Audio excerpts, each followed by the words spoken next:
Hi, my name's Emily Masenchik. This is my presentation on my problem of practice, which is centered on fostering engagement and promoting positive mindsets in middle school math, specifically in seventh grade math. This topic is personal to me because during my first year of teaching, I saw students who had already labeled themselves as not a math person or just being bad at math.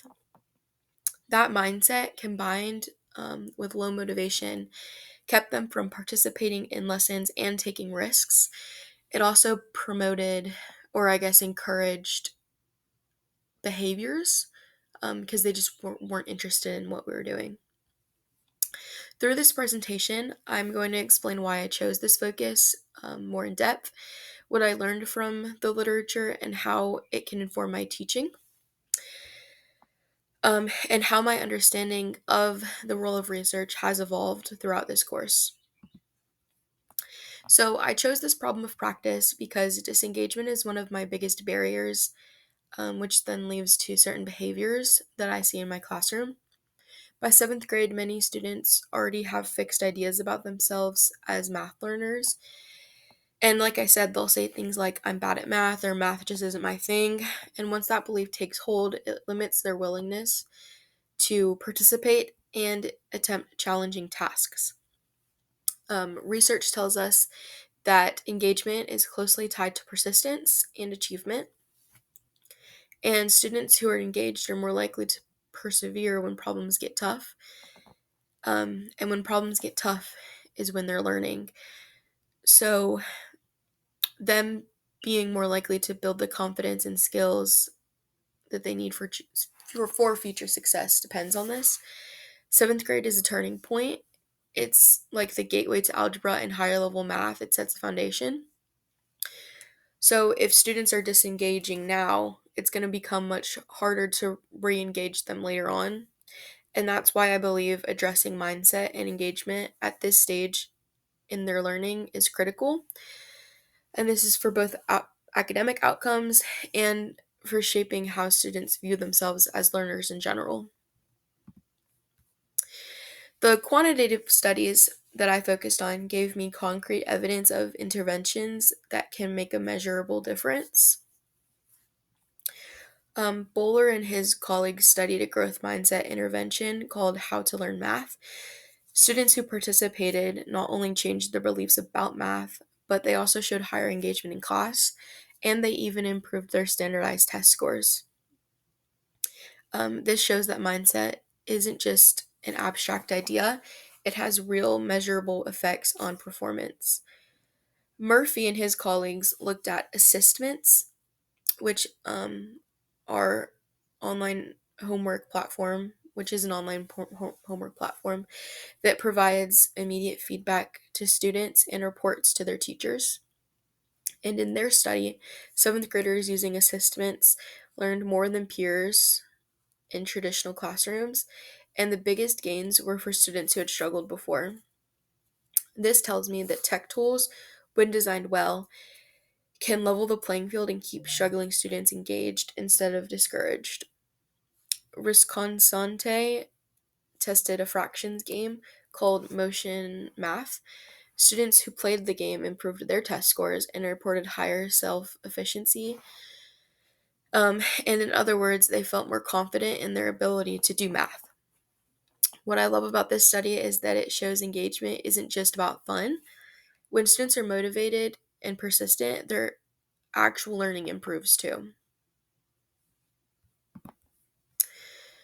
The qualitative studies that I focused on added depth that numbers alone can't provide.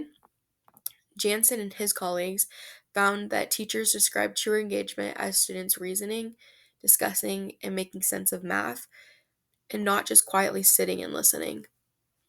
That actually challenges me to reconsider how I interpret behavior.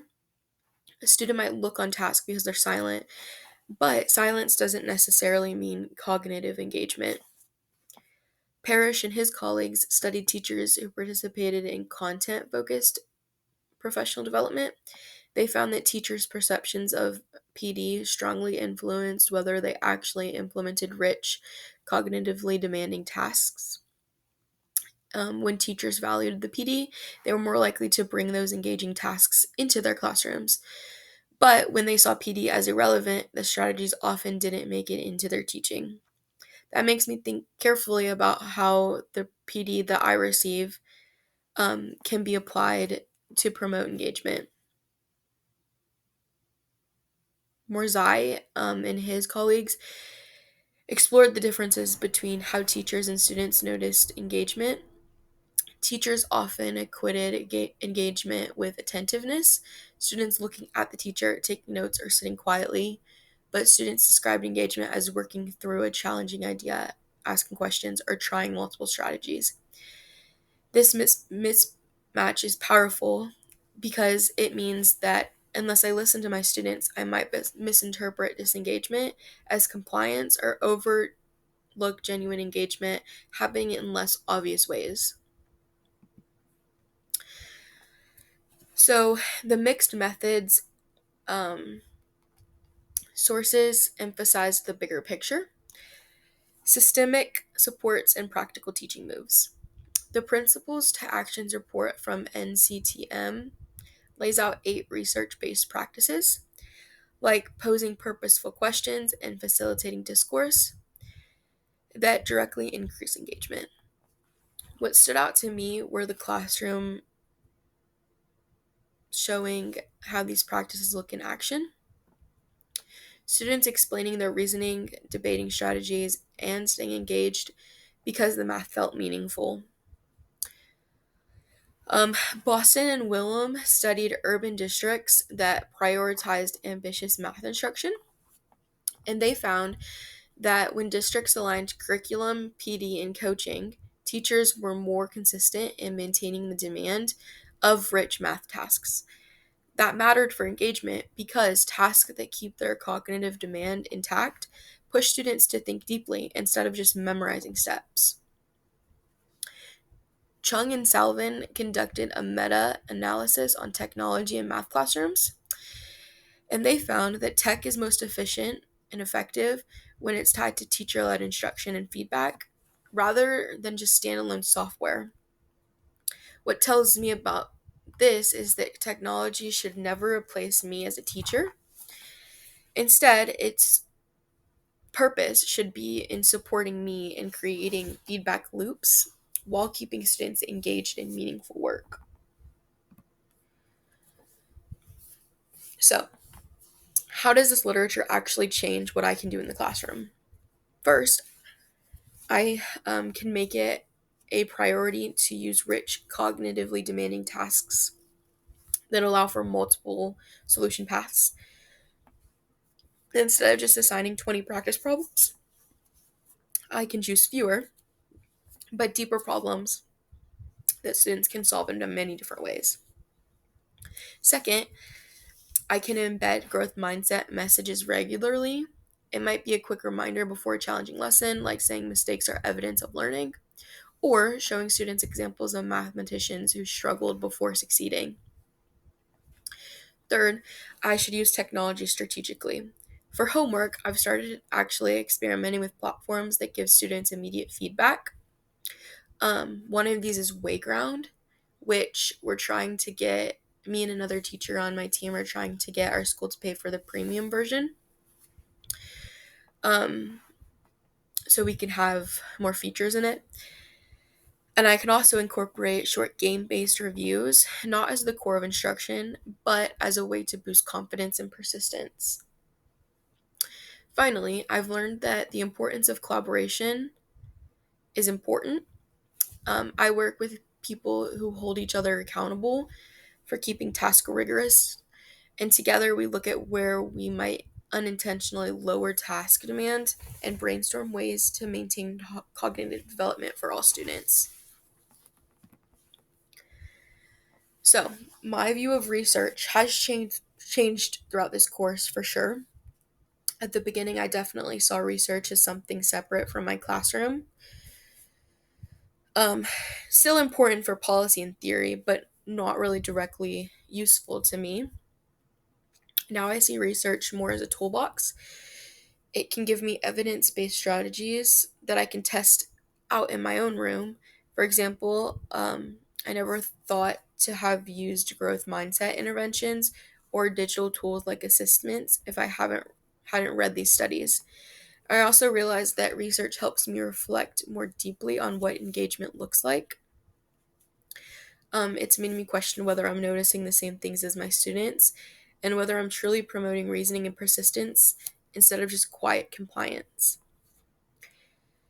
Um, so, in short, research has moved from something that's abstract to me to something that should be used for my professional growth. So, in conclusion of everything, engagement and mindset are not just side issues in seventh grade math, they're really at the heart of student success. The literature confirmed that interventions like growth mindset courses, feedback based technology, and game based learning can all boost engagement. It also highlighted the importance of teacher practices, district supports, and professional development that encourages rich, cognitively demanding tasks. For my own practice, I've learned that I can blend these insights, mindset, interventions, rich tasks, strategic tech use, collaboration with colleagues, into a more holistic approach. And ultimately, my goal is to help students see themselves as capable math people who can tackle challenges with confidence. And if I can achieve this, then I know that I'll be setting them up for success not only in algebra, but their broader academic journey overall.